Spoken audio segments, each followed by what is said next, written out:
आज আমি বানাবো আলুর রেসিপি। প্রথমে আমি আলুগুলোকে খুব ছোটও না খুব বড়ও না কেটে নিয়েছি আলু। এবারে আমি আলুগুলোকে ভেজে নেব।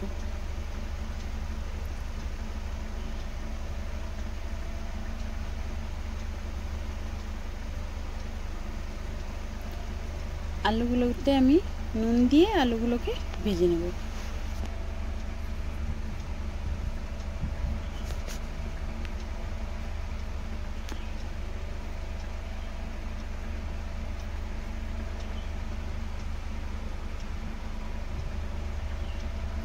আলুগুলো আমার ভাজা হয়ে গেছে, এবারে আমি নামিয়ে নেব।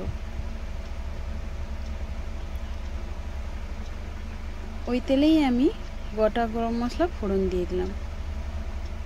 ফোড়নগুলো ভাজা হয়ে গেলেই আমি এবারে কুচানো পেঁয়াজটা দিয়ে দেব।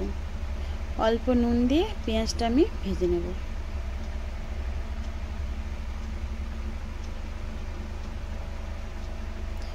বেশ নুন দিলে পেঁয়াজটা তাড়াতাড়ি ভাজা হয়ে যায়। পেঁয়াজটা আমার ভাজা হয়ে গেছে, এবারে দিয়ে দেব টমেটো কুচো আর আদা বাটা দিয়ে মশলাটা আমি যতক্ষণ না আদা গন্ধ দেয় ততক্ষণ ভাজতে থাকবো।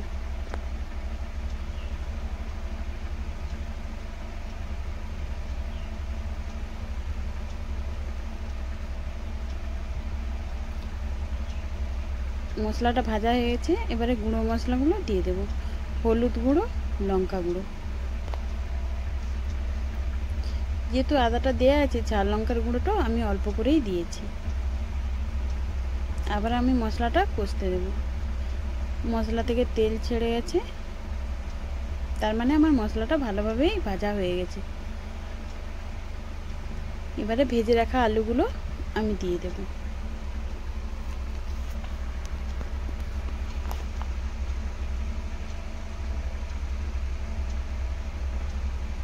এত সুন্দর কালার এসেছে।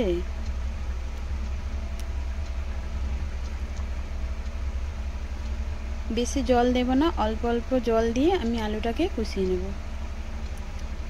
স্বাদ মতো নুন মিষ্টি দিয়ে দেব।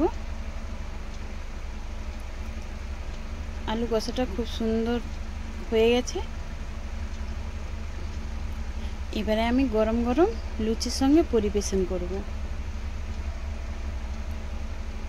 সবাই আঙুল চেটে পুটে খেয়ে নেবে। আলুর তরকারি, লুচি রেডি।